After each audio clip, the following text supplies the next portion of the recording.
Sughiro metaforme le 1000 vite di uno straordinario dono della natura, il sughero. Qual è la volontà della sua azienda di portare a Conegliano una mostra di questo tipo? La volontà chiaramente è quella di spiegare alle persone cosa vuol dire economia circolare tradotta in un prodotto che noi conosciamo da una vita, che è il tappo di sughero.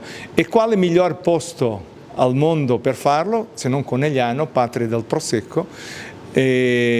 E da qui nasce una bella storia di Amorim Cork Italia, arrivata in Italia nel 99, e da qui rifacciamo un'altra bella storia con la seconda vita del sughero, dando vita al tappo usato attraverso l'oggetto di design. Io credo che noi oggi abbiamo una responsabilità molto importante, che è quella di cercare di lasciare ai nostri figli un mondo simile a quello che abbiamo preso in eredità dai nostri genitori.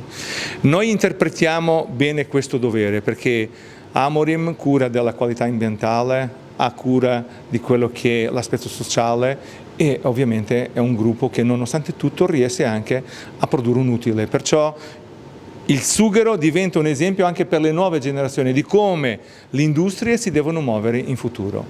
Noi cominciamo con un prodotto molto naturale che è il sughero. Il sughero è la cortezza di una quercia che si decortica ogni 9 anni. E per questa ragione, solo per dare un'idea, per cada tonnellata di sughero che si decortica, questo sughero ha catturato 73 tonnellate di CO2. Cioè, questo per noi è già per definizione un contributo molto importante per la natura, per il benessere del mondo e per tutti i clienti da noi che utilizzano tappi di sughero.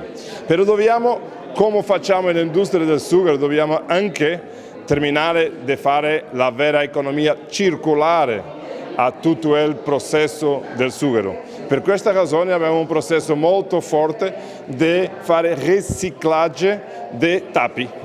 Abbiamo cominciato con questo processo qui in Italia, facciamo più o meno 30 milioni di tappi riciclati all'anno, in Portogallo facciamo molto di più perché abbiamo tutti gli altri paesi del mondo, 180 milioni, però se pensa che noi vendiamo 26 milioni di tappi al giorno, cioè facciamo appena una piccola parte di tutto il riciclaggio potenziale. E questo riciclaggio è molto importante per noi perché questo è materia prima per altre applicazioni anche del sughero, come pavimenti, come isolamenti. Design abbiamo visto. Come design, ossia abbiamo la possibilità di eternizzare il valore aggiunto del sughero. Nella mostra a Palazzo Sarcinelli addirittura si è andati oltre l'aspetto dell'ecosostenibilità, della sostenibilità ambientale, ma anche del design, quindi un'opportunità per il territorio, per gli imprenditori, per il commercio.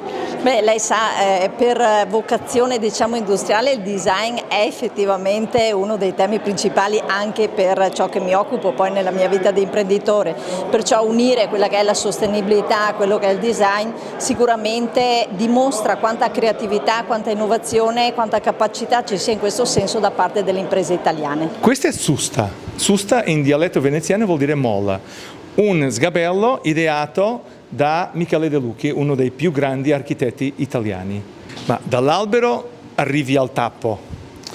Il tappo tappa la bottiglia e dopo, una volta che hai avuto questo piacere di stappare una bottiglia e di berla, probabilmente in ottima compagnia, cioè questo tappo tu invece di buttarlo nella spazzatura lo raccogli per dare origine a una nuova vita, la seconda vita del sughero.